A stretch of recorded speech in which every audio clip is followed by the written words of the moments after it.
Selamat sore teman-teman.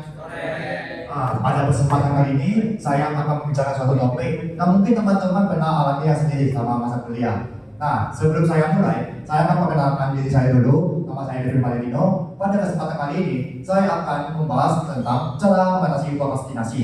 Teman-teman pernah alami nggak sih menunda-nunda kegiatan seperti mengerjakan tugas kuliah, H-1 ataupun pada hari deadline-nya? Pernah nggak? Yang merasa boleh angkat tangan?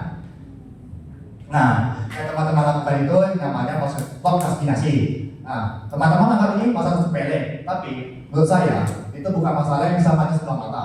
Karena dari data yang saya kumpulkan, akibat dari prokrastinasi ini, teman-teman bisa menambah stres ataupun waktu mengejar pola dalam melakukan kerjaan kuliah sehingga pekerjaan itu tidak selesai. Nah, teman-teman sendiri pikir bagaimana sih cara menangani prokrastinasi ini?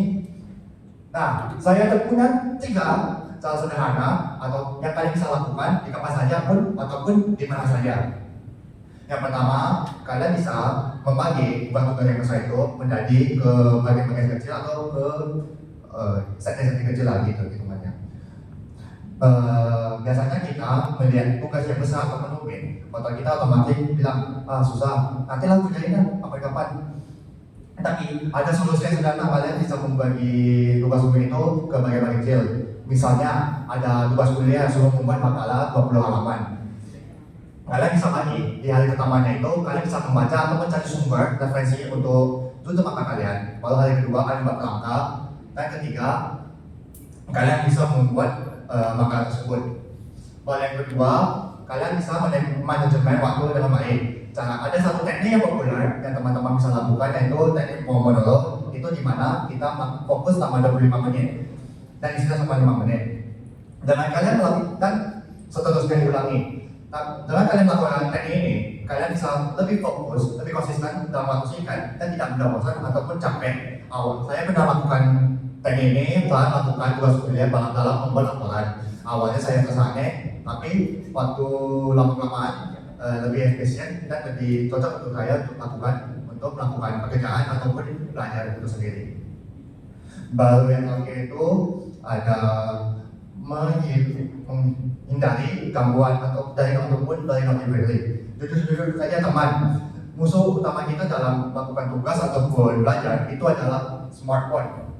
Misal dapat notifikasi dari sosial media ataupun dapat chatan dari kawan untuk mengajak mabar dalam game, misalnya dalam Mobile Legends nih, saya sering kena minta tuh deh untuk turning ataupun kalian sering nge-scroll TikTok sampai jam 2 pagi. Nah, itu salah satu masalah yang kalian buat untuk melakukan prokrastinasi. Jadi kalian sebaiknya menghentikan notifikasi yang tidak berguna ataupun meletakkan HP kalian jauh pada tempat workspace kalian dalam melakukan pekerjaan. Dan juga teman-teman bisa membuat environment teman-teman ataupun lingkungan teman saat mengerjakan tugas ataupun pelajaran itu tenang ataupun calm. Soalnya ada beberapa teman orang itu bisa melakukan tugas ataupun pekerjaan waktu suasana mereka itu tenang. Nah, itu saja 3 cara sederhana yang teman-teman bisa lakukan untuk menghindari atau mengurangi prokrastinasi. Yaitu yang pertama adalah membagi tugas besar ke bagian-bagian kecil, yang kedua adalah memanajemen waktu, dan ketiga adalah menghindari prokrastinasi. Menghindari notifikasi ataupun mematikan notifikasi dari smartphone. Nah, melakukan prokrastinasi itu memang wajar, saya pun juga melakukannya. Tapi jika kita melakukan hal 3 tersebut, kita bisa melatih diri kita untuk disiplin, untuk rajin, dan juga bisa melakukan tugas dengan tenang. Jangan sampai tunggu besok maupun lusa. Lakukanlah sekarang pekerjaan itu sekarang. Terima kasih teman-teman.